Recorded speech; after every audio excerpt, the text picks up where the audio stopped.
Well, so what can the candidates and voters learn from New Hampshire? Stephen Caliendo, Associate Professor of Political Science at North Central College, joins us now to go over the results. And first question, why were the polls so off? Well, the polls were off for a couple of reasons. I think I suggested to you on Friday that in Iowa, where people were standing by their neighbors and voting, that maybe if they had some concerns about voting for a black man as president, that they wouldn't show those in public, and they may have shown those a little more in the privacy of a voting booth.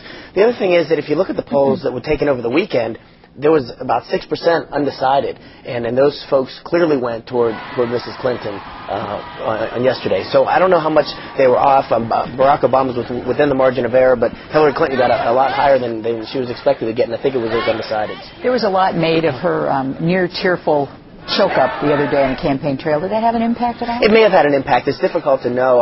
There's conflicting reports from voters in New Hampshire about whether they believe that was authentic or whether they believe that was staged. I suppose that perception mattered a lot, whether it translated into votes. The problem is, of course, is that women candidates face this constantly, no matter what, for elected office. That is, if she would have shown her so-called softer side earlier, she would have been criticized for not being tough enough to be commander-in-chief and president of the United States.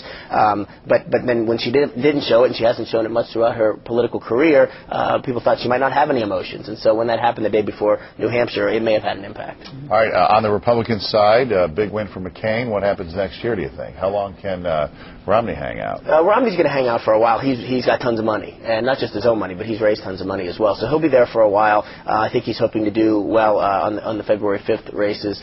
But the speech that says he's got momentum, I mean, that's really stretching things a little bit after the last two finishes, for sure. Fred Thompson, way behind in the pack, but yet he's campaigning very hard in South Carolina. I just think that we've got a lot of stuff